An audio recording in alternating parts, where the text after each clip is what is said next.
नमस्कार, मैं हूं संजय शर्मा। आप देख रहे हैं 4 PM न्यूज नेटवर्क। मेरठ के भारतीय जनता पार्टी के प्रत्याशी को देखकर बहुत तरस आ रहा है। ऐसा लग रहा है किसी ने उनको डंडा मार के यहाँ चुनाव लड़ने के लिए भेजा हो। वहां के कार्यकर्ता बता रहे हैं कि वो तेज धूप में परेशान हो जाते हैं, निकलना ही नहीं चाहते, चलना ही नहीं चाहते। उनको लग रहा है वो भगवान श्री राम के अवतार हैं, तो फिर जनता उन्हें भगवान श्री राम की तरह स्वीकार करे, काहे धूप धूप में घुमा रही है।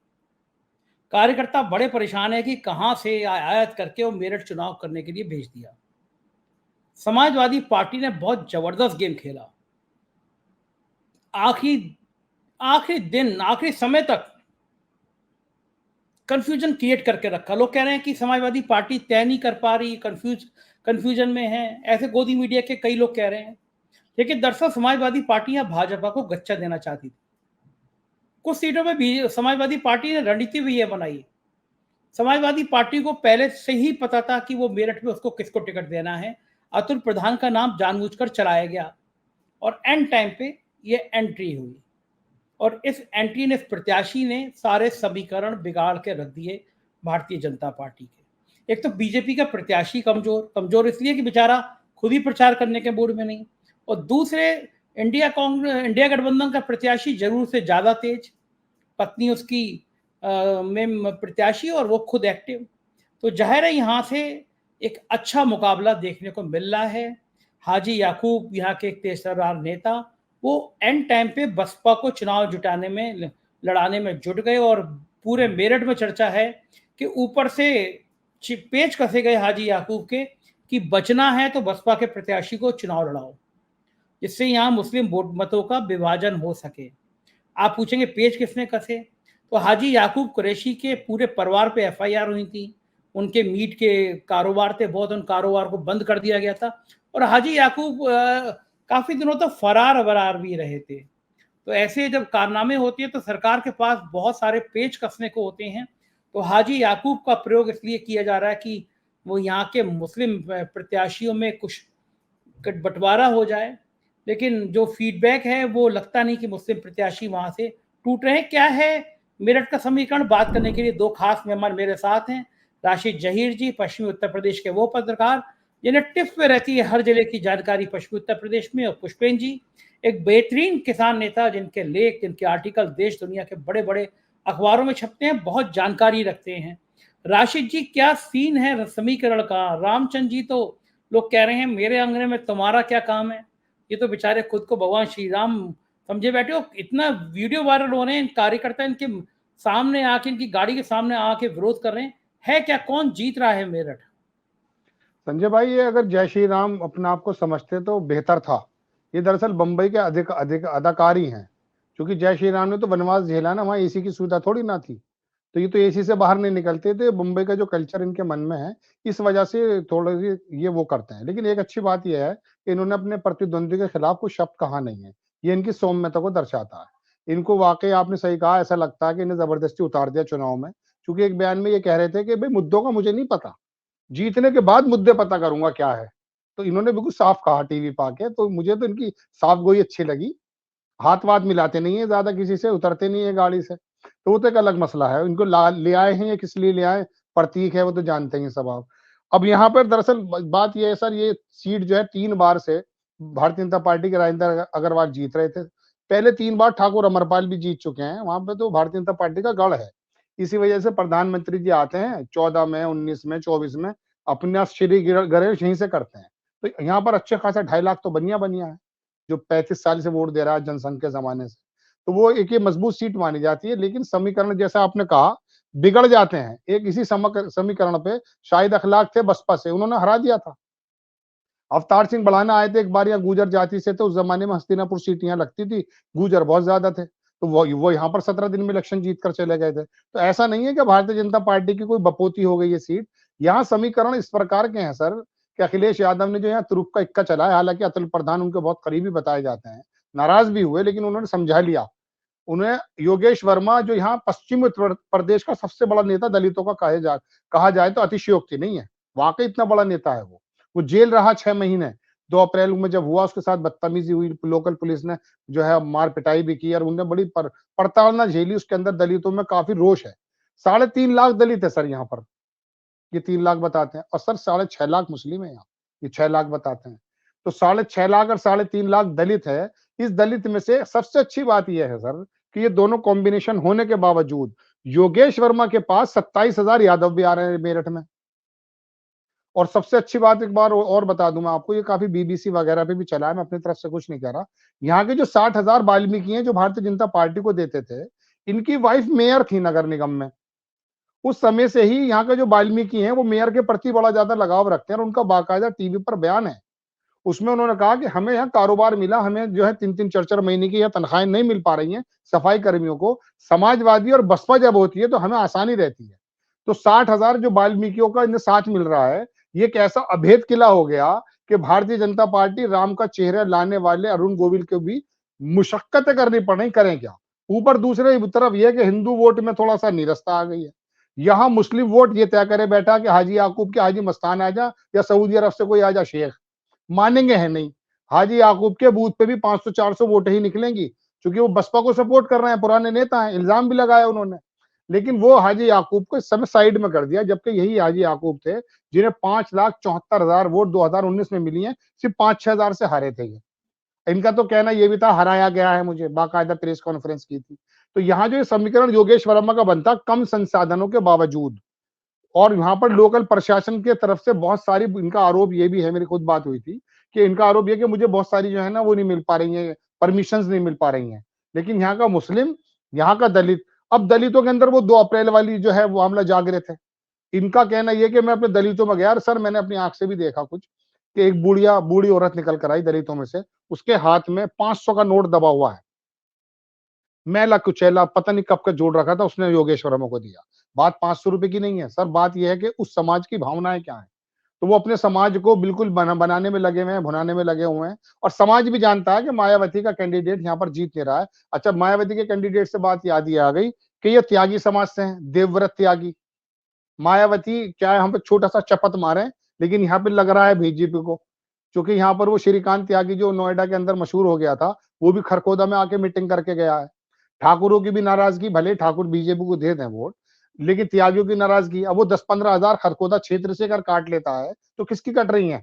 जब यहाँ पर फैसला 4-5 हजार में हो रहा है, तो 10-15 हजार 20 हजार अगर वो काट लेते हैं मिसाल के तौर पर त्यागी समाज की, तो वो तो नुकसान भारतीय जनता पार्टी को। यहाँ पर बड़ी फाइटिंग है, और यहाँ मैं कहूंगा एज जो है वो बहुजन समाज, योगेश वर्मा जो है, इनकी वाइफ सुनीता वर्मा, सर मुझे तो इनको नजर आता है, क्योंकि मुस्लिम बड़ा मजबूत होकर वोट देने वाला है जी।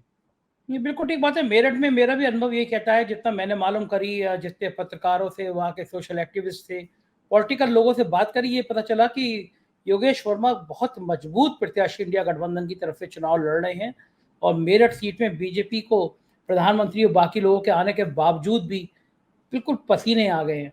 पुष्पेन जी, इधर ठाकुर नाराज थे, कसम खा रहे थे वो लोटे में नमक वमक डाल के कि कुछ भी हो जाए हमें हर सीट पे हराना है। मुझे मुजफ्फरनगर का तो पहले चरण में मैंने देखा ठाकुरों ने बिल्कुल मतदान नहीं किया। मेरठ सीट पे आपके पास में क्या इंफॉर्मेशन है? जाट और ठाकुर, जाट कितने हैं मेरठ में, और ठाकुरों का रुझान किधर रहने वाला है मेरठ में, और क्या मानते हैं पूरी मेरठ की सीट पे आपका अपना आकलन क्या है? देखिए संजय जी, मेरठ की सीट जो है टेक्टिकल रूप से बड़ा अच्छा मूव इन्होंने किया है समाजवादी पार्टी ने, कि उन्होंने जनरल सीट है, इस पर कोई इनको प्रतिबंध नहीं थी था, प्रतिबंध के भाई आप जो है जनरली यहाँ लड़ाएं। इन्होंने जो है एससी समाज का, ये जो योगेश वर्मा जी बात कर रहे हैं, इनकी पत्नी मेयर रही है, मेयर पत्नी है, तो एक तो महिला वाला फैक्टर आ गया, दूसरा दलित वाला फैक्टर आ गया, और तीसरा जो बसपा का कैंडिडेट है वो त्यागी समाज से आ रहा है, तो त्यागी कहीं ना कहीं जो भाजपा का वोटर ट्रेडिशनल रूप से माना जाता है, कुछ वोट जो है वो काटेगा भाजपा की, पहली बात। और क्योंकि एससी समाज का वोटर है, तो जो एससी समाज के वोट बसपा के हैं, कैडर के वोट है उनके, वो भी जानते हैं कि भाई त्यागी तो ना तो जीत रहा है ना वो हमारा है, तो इससे अच्छा हम अपने को जिता लें। इसलिए उन्होंने एससी समाज को न्यूट्रलाइज करने के लिए ये बड़ा अच्छा मूव जो है समाजवादी पार्टी ने किया है, और एससी समाज उनके पास आएगा। अब जब एससी और दोनों में जब मुसलमान देखता है कि कौन हराने की पोजीशन में है, तो सुनीता वर्मा के सामने तो कोई स्टैंडिंग वो त्यागी जो है बसपा की उनकी है नहीं। तो सारा का सारा लामबंद होकर के मजबूती से जो है मुस्लिम समाज इनके कैंडिडेट के साथ सुनीता वर्मा के साथ समाजवादी पार्टी के साथ खड़ा हुआ है। तो ये उनके वोट यानी कटना और इनके वोट बढ़ना। उसके अलावा जो ठाकुर समाज की आपने बात की, क्योंकि ठाकुर समाज से पहले यहाँ सांसद वगैरह भी रहे हैं, तो उनकी भी जो नाराजगी है वो तो पूरे पश्चिम यूपी में दिखाई दे ही रही है। उनके कुछ वोट न्यूट्रलाइज होना या उनके खिलाफ वोट जाना। और इसी तरीके से जो जाटों की बात है, जाटों ने खुद देखा जो प्रधानमंत्री जी की रैली यहाँ हुई थी मेरठ में, किस तरीके से जो है जयंत चौधरी का खुद अपमान किया गया। उनको संजीव बालियान से भी अगली सीट पे बिठा दिया गया। हल पकड़ने के दौरान उनको साइड लाइन या माला में उनको कोई स्थान नहीं दिया। तो बहुत ज्यादा पहले ही जाट नाराज बैठे थे कि आपने क्यों पलटे। अब इस तरीके से जो है वो भी बहुत ज्यादा उत्साह से उस तरफ नहीं जाने वाले हैं, जो मुझे लग रहा है। तो ये सारा समीकरण वहां का बन रहा है। और इसमें जो सबसे बड़ी बात हो रही है वो ये है कि 5-7% का वोटिंग का, क्योंकि शहरी सीट है ये, और शहरी सीट है तो पहले 2-3 बार से बनिया या समाज के व्यक्ति जो पर या वो रहे हैं सांसद, तो उनमें बहुत ज्यादा रुझान जो भाजपा के वोटर हैं उनमें नहीं है। वो गर्मी की बात कह लें या रुझान नहीं है, या एक थकावट है, या उनको लगता है कि भाई बहुत ज्यादा काम अच्छा नहीं हुआ है इस सरकार में, मतलब मोदी सरकार में। तो इस वजह से 5-7% की गिरावट वहां आएगी। और दूसरा, इनके विरोधी जो है, क्योंकि वो बहुत 10 साल से पिटाई झेल रहे हैं, वो मजबूती से अपना वोट परसेंटेज बढ़ाएंगे। तो ये वोट परसेंटेज के ऊपर निर्भर करेगा कि ये कितने डाउन गए। तो फाइट अच्छी है। और उसके बाद ये जो कैंडिडेट इन्होंने उतार दिए, इन्होंने सोचा था राम मंदिर का उद्घाटन हुआ है, तत्काल हमने राम जी को उतार दिया, अवतार हो गया, तो फिर बल्ले बल्ले हो गई। लेकिन ये नौसिखिए साबित हुए। इनके कई वीडियो आए। पहला ही वीडियो जब ये जा रहे थे, पूछा गया भाई आप आ गए हैं तो आप जीतने के बाद यहीं रहेंगे, तो उनका देखो भाई ये तो समय ही बताएगा। अरे आप कम से कम कह सकते थे कि मैं यहाँ पढ़ा हूँ लिखा हूँ या मैं यहाँ रहूंगा। तो उनको कोई पता नहीं उनके मुंह में क्या बात आए वो बोल दे। मुद्दों की पूछो तो उनसे कह देते हैं साहब वो जीतने के बाद जो है मुद्दे हम तय कर लेंगे। और एक पैदल वाला भी आया था, गाड़ी में खड़े होकर के शायद जा रहे थे, तुमसे पूछा भाई आप पैदल क्यों नहीं जा रहे हैं, बोला नहीं मैं पैदल ही तो, देखो मैं खड़ा तो हूँ तो पैदल ही हूँ। तो वो जो है स्क्रिप्ट पढ़कर बोलने वाले एक अभिनेता मात्र हैं। अपने दिमाग में उनके ना कोई पॉलिटिकल समझ है ना उनकी कोई सामाजिक समझ है। तो इसलिए बहुत ज्यादा जो राम जी के नाम पर वो चाह रहे थे कि एक जादू बन जाएगा, लेकिन आज की दुनिया में जो कैमरा हर एक आदमी के हाथ में है, तो छोटी छोटी चीजों को पकड़ लेता है। उनकी सारी छवि राम जी की धरी रह गई है। और वो तेजी से हार की तरफ मेरे हिसाब से तो बढ़ रहे हैं, चाहे वो छोटे मार्जिन से ही क्यों ना हो। जी उसमें जी दो सवाल हैं। मेरठ में बहुत सारे लोग ये मान रहे हैं वो बाहरी हैं, वो लाख कहें कि मैं यहाँ पढ़ा लिखा हूँ, लेकिन लोग मान रहे हैं कि सालों से वो मेरठ में कभी दिखाई नहीं दिए, मेरठ के लोगों से संपर्क नहीं। और दूसरा, इंडिया गठबंधन का प्रत्याशी वहीं का है, वहीं के लोगों लड़ रहा है, भिड़ रहा है, मदद कर रहा है। तो ये जो बाहरी होने का प्रेशर है, बाहरी होने की बात है, ये मेरठ में बहुत ज्यादा चर्चा का विषय बन गई है। और दूसरी बात कि इनकी जो छवि है, उस छवि के अनुकूल नहीं है। कुछ हरकतें ऐसी हैं जो कहना ठीक नहीं है किसी पॉलिटिकल आदमी के लिए, लेकिन वो हैं, जग जाहिर है, सबको पता है। तो ये दोनों चीजें क्या ज्यादा नुकसान नहीं कर रही हैं? नहीं, भारी वाला तो बहुत बड़ा फैक्टर बनता जा रहा है भाई। जिस तरीके से हीरो हीरोइन आते हैं, लोगों ने देखा किस तरीके से वो सन्नी देओल आए थे, गायब हो गए। और वो बीकानेर से एक बार धर्मेंद्र लड़े थे, नजर ही नहीं आए। हेमा मालिनी भी और समीकरणों की वजह से जैसा भी ये प्लस माइनस करके जीत रही हूँ पिछले 2 बार से, अदरवाइज उनकी कोई प्रेजेंस नहीं है। अभी अभी उनका एक मैं वीडियो देख रहा था जिसमें वो कह रही थी भाई मुझे हर वक्त जनता के बीच में रहने की क्या जरूरत, मैं तो अपना वहां बैठ करके कर सकती हूँ। तो ये जो हीरो हीरोइन आते हैं, इनका जनता से कोई सरोकार नहीं होता। ये इनका केवल एक एक फैक्टर होता है कि भाई करिश्मा है, लोग आ जाएंगे, भीड़ आ जाएगी। लेकिन लोग इस बार वास्तविक मुद्दों पर और वास्तविक नेताओं पर जो उनके बीच में रहते हैं, उनकी समस्याएं हल कर सकते हैं, उनको वोट देने जा रहे हैं। अदरवाइज ये तो कल को चले जाएंगे, मुंबई चले जाएंगे, कहीं शूटिंग में चले जाएंगे, तो इनका कोई लेना देना नहीं है ना। ये जीतने की कहीं स्थिति में जीतने नहीं जा रहे हैं, निश्चित रूप से मैं आपको बता सकता हूँ। जी अच्छा, इस सीट पे जो ठाकुर और जाटों के आह्वान थे, नाराजगी थी, उसका कोई असर है? नहीं, ठाकुरों का तो निश्चित रूप से असर है। लो वोटिंग परसेंटेज में भी रहेगा। उनकी महिलाएं बहुत कम वोट कर रही हैं, जैसा कि हमने सरदना सीट पर भी देखा, मतलब मुजफ्फरनगर का जो पार्ट है सरदना। और उसी तरीके से जो वोट देने जाएगा खिलाफ वोट करेगा, ये उनको समझ में आ गया है। और गुर्जर समाज ने भी जो है ये प्रण कर दिया है कि इनको थोड़ा सा जो है सबक सिखाने की आवश्यकता है। और बेरोजगारी का जो मुद्दा है वो बड़ा बड़ा भारी मुद्दा है। युवाओं में बड़ी नाराजगी है, किसानों में नाराजगी है और महिलाओं में नाराजगी है महंगाई वगैरह की वजह से। तो ये इनकी जीत के कोई समीकरण मुझे बनते हुए मतलब इनका राम जी का जो है मामला यहाँ जमने वाला मुझे लग नहीं रहा। जी राशिद जी, इस इलाके के बहुत नौजवान फौज में भी जाने का सपना रखते थे, लेकिन उनके हाथ में फौज की नौकरी की जगह अग्निवीर थमा दी गई। तो क्या इन नौजवानों का गुस्सा भी मेरठ वाली सीट पे कुछ असर डालेगा, क्या लगता है आपको? ठाकुरों की जब बात हुई थी सर, वो एक बात भी जोड़ दूं साथ साथ में, तो अरुण गोविल कह बैठे मेरी बीवी ठाकुर है, घबरा गए थे ठाकुरों के नाम से। तो इन्होंने कहा भाई, फिर इन्होंने सोचा था कि मैं बोलूंगा बिल्कुल नहीं, लेकिन इनके मुंह से फिर वो बात निकल गई संविधान चेंज करने की। तो ना बोलने के बावजूद भी नुकसान कर गए भारतीय जनता पार्टी का, मतलब पूरा नेशनली नुकसान कर गए। अब जो उनका नाम होता तो उनका भी आता। रही बात अग्निवीर की, सर मैं आपको एक बात बताऊं, बहुत देखिए कड़वी हो सकती है। यहाँ सीट कुछ इस प्रकार की है, यहाँ ठाकुरों की नाराजगियों में मेरठ की बात कर रहा हूँ, और बाकी मुजफ्फरनगर मैंने छोड़ दिया।